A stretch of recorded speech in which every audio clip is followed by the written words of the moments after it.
તો સ્વાગત છે તમારું મારી યુટ્યુબ ચેનલ નડિયાદી મેન પર। તો આજે આપણે આવ્યા છે સુપ્રસિદ્ધ દશા માતાના મંદિરે મીનાવાડા। જે મારા દોસ્તો સ્વાગત છે તમારું આપણા વિડીયોમાં। તો આજે આપણે આવ્યા છે નડિયાદથી વડથલ અને વડથલથી પછી આવ્યા છે મીનાવાડા દશા માતાના મંદિરે। તો ચાલો તમને બતાડીશું, દશા માતાના દર્શન કરાવીશું, મંદિર બતાડીશું અને મીનાવાડાનું બજાર પણ બતાડીશું। તો તું તો પહેલી જ વાર આવી ના બીજી વખત આવે।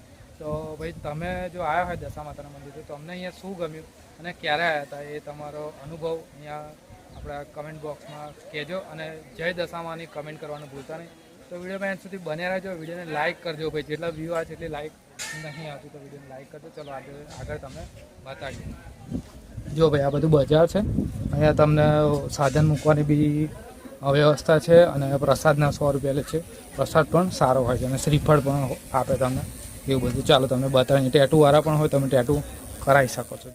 તો ચાલો દોસ્તો વાત કરીએ કે મીનાવાડા આટલું સુપ્રસિદ્ધ શ્રદ્ધાનું કેન્દ્ર કઈ રીતે બને। તો લોકવાયકા મુજબ મીનાવાડાના મણિભાઈ કાળાભાઈ ચૌહાણ અને જશોદાબેનના ઘરે શારદા નામની દીકરી રહેતી હતી। શારદા દશા માતાજીની ખૂબ મોટી ભક્ત હતી। દશા માતાના વ્રત કરવાની તેને ખૂબ ઈચ્છા હતી, પરંતુ માતા પિતા કહેતા હતા કે હજી તું નાની છે અને ઘરના કામ તથા ભેંસોને ચરાવવાનું પણ કામ છે।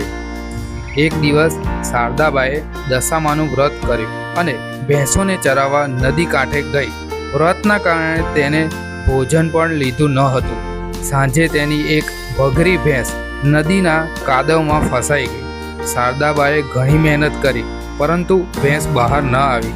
ત્યારે શારદાબાએ દશા માતાજીને સાચા હૃદયથી પ્રાર્થના કરી, હે દશામાં, જો મેં સાચા મનથી તમારું વ્રત કર્યું હોય તો મારી ભેંસને બચાવો। સ્થાનિક લોકમાન્યતા મુજબ દશા માતાજી વૃદ્ધ સ્ત્રીના સ્વરૂપમાં શારદાબા પાસે પ્રગટ થયા અને તેમની ભક્તિથી પ્રસન્ન થઈને કાદવમાં ફસાયેલી ભેંસને બહાર કાઢી। ત્યારબાદ શારદામાને માતાજીના દર્શન થયા અને માતાજીએ તેને આશીર્વાદ આપ્યા હોવાનું કહેવાય છે। આ ઘટના બાદ મીનાવાડામાં દશા માતાજીની મહિમાની વાત દૂર દૂર સુધી પ્રસિદ્ધ થઈ અને આ સ્થળ ભક્તો માટે આસ્થાનું મોટું કેન્દ્ર બન્યું। જો કે આ વિગતો સ્થાનિક લોકવાયકા અને શ્રદ્ધા પર આધારિત છે, તેથી તેને ઐતિહાસિક રીતે સાબિત ઘટના તરીકે નહીં પરંતુ પરંપરાગત માન્યતા તરીકે સમજવી યોગ્ય છે।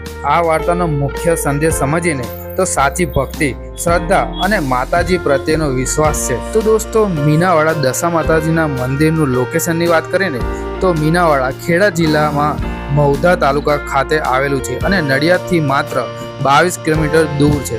અને આ દશા માતાજીના મંદિર ગુજરાતના શ્રદ્ધાળુઓ માટે ખૂબ પવિત્ર આસ્થાધામ માનવામાં આવે છે।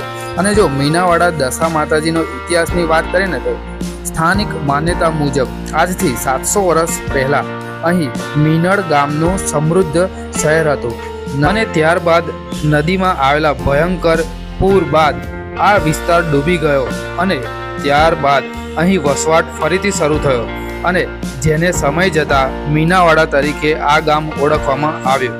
તો દોસ્તો આ વિડીયો તમને કેવો લાગ્યો એ કમેન્ટ કરવાનું ભૂલતા નહીં અને હા, જો દશા માતાને સાચા દિલથી માનતા હોય ને તો જય દશામાની કમેન્ટ કરવાનું ભૂલતા નહીં।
તો ગાઈઝ આપણે મીનાવાળા દર્શન કરીને હવે રિટર્ન જઈ રહ્યા છે. તો આ વિડીયો તમને કેવો લાગ્યો કમેન્ટ જરૂરથી કરજો.